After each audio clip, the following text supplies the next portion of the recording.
សួស្តីបងថ្ងៃហ្នឹងបងមានម៉ាស៊ីនបងសម្រាប់ទៅបញ្ចូលស្តុកបងសម្រាប់មុខនេះវិញងាយស្រួលប្រើខ្លាំងមែនតើបងគឺចូលស្រាលអត់ស៊ីភ្លើងទេជាប្រភេទប្រើភ្លើងបងអត់ប្រើថ្មទេគឺចំណេញមែនតើមុននឹងបងយកទៅប្រើបងគ្រាន់តែដោះមូលបែបនេះយកចូលបងហ្នឹងយកទៅលាងទឹកដោះសាប៊ូចំហុយឲ្យបានណាបងហើយគេមានរងទៅបែបនេះដល់តែ2ប្រដាប់បងហ្នឹងបងឲ្យទុនល្អបងទៅអត់មានឈឺចំហអូនទេបងចង់ដាក់រែកបងយកអារែកចង់ដាក់ជ្រៅបងយកជ្រៅមកហើយគាត់ទៅដាក់នឹងក្បាលវាហ្នឹងយើងគ្រាន់តែមូលនឹងម៉ាស៊ីនបងបែបនេះមកគឺជាការស្រាយតែម្ដងបងបន្ទាប់មកនៅពេលដែលបងចង់ចុចបងចុចកន្លែងកុងតាក់បើកនេះមកគឺវាបងនៅកម្រិតទី1នេះកម្រិតទី2ទី3ទី4ទី5គឺមានទៅដល់5កម្រិតតែបងចង់បងតិចបងខ្លាំងគឺបានបើបងឈប់ប្រើគ្រាន់តែចុចមួយទៀតគឺជាការស្នាច់ហើយសម្រាប់ខាងក្រោមនេះវិញគឺជាកន្លែងបញ្ចូលភ្លើងគឺមានឆ្នាំងសាក់ទៅជាមួយបែបនេះមួយបង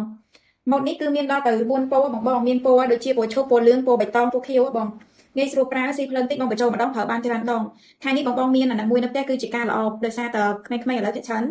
គាត់គ្រាន់ប្រាស្រ័យអញ្ចឹងបងមានសបាវឬមួយក៏តឹងច្រមុះអីគឺបងបានយ៉ាងស្រួលមកអស់ហើយសបាវវាគឺធ្លាក់នៅក្នុងប្រឡោះខ្មៅនេះបង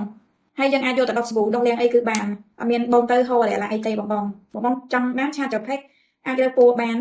បងធៀមបានធៀមបង